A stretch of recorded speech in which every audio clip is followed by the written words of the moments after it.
Periodic Table Built by Cheyanne Ibarra.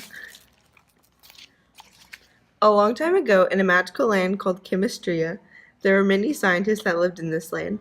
Many of these scientists attempted to tame these creatures they called elements. But there was only one who could tame the beast, and his name was Dmitri Mendeleev. He called the land he created for these creatures Periodic Tableville. He realized the only way to tame these wild beasts would be to place them according to their weight. But Mendeleev noticed that elements didn't always listen to him, so with some help from his friend Moseley, he was able to tame them completely by placing them by increasing atomic number. In the land of Periodic Tableville, there was a law that everyone had to follow. The periodic law stated that the element's physical and chemical properties had to be related to its atomic number or number of protons. The way Mendeleev would always know what each element was like based on where it lived. In Periodic Tableville, there was a series of trends based on where you lived. The first trend is the atomic radius trend. As you move across Periodic Tableville, it decreases. As you move down, it decreases. This trend causes the elements in houses that were big because they had a lot of family. The next trend increases as you move across Periodic Tableville, and it decreases as you move down Periodic Tableville. This trend is called ionization energy. This trend describes how easy it is to tear the top off of your house and everyone on the last floor.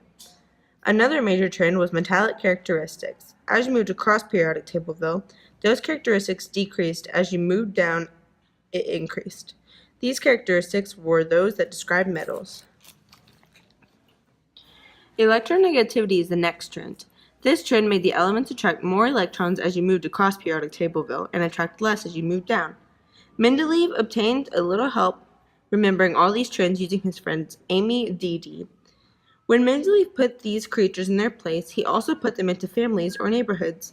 He created 7 families: alkali, alkaline earth, transitional metals, lanthanides, actinides, halogens, and noble gases. Alkali metal family are extremely reactive, which means anything can set them off. They also don't like to go swimming or water. Alkaline earth metals only exist in compounds. This means you'll never see them alone in public. Transitional metals are the largest family in Periodic Tableville. This family follows no rules. Lanthanide family is named after the first element that lives in the first house. These elements react fast in air but slow when they go swimming. Actinide family are all radioactive. Halogen family is best friend alkali metal family, but they get along with everyone. This last family is absolutely royalty. The noble gases. Everyone in Periodic Tableville wants to be like them because they have a full outer shell. These elements are snooty, though. They only like being by themselves.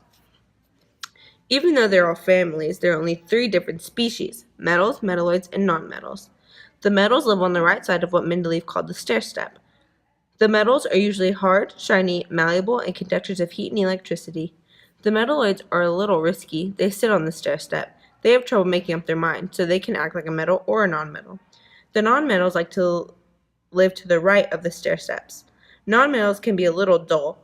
They are also usually brittle. They make strong friendships and stable bonds. The elemental creatures can often take many different forms or shapes. The S, P, D, F shapes describe the wave or shape the elements make according to its orbitals or pairs of electrons. Sometimes the creatures must take a long path to their home. This is called electron configuration. They take a long path to find their home by traveling through the different shapes. For example, bromine has a long way to travel. Sometimes the noble gases lend a hand. The noble gases use noble gas configuration. This means the elements get to take a shortcut through the noble gas neighborhood. For example, argon helps bromine. There are certain rules and principles to be followed when embarking on their journeys home. The Aufbau's principle said that each electron must occupy the lowest energy orbital. The Pauli exclusion principle states that each orbital can only hold 1, 2, or 0 electrons. The Hund's rule states that each sublevel other than S has to have the electrons distributed first. Outside of Periodic Tableville, the elements play a key role and are useful in everyday life in the real world, 2 being helium in balloons and argon in light bulbs. The end.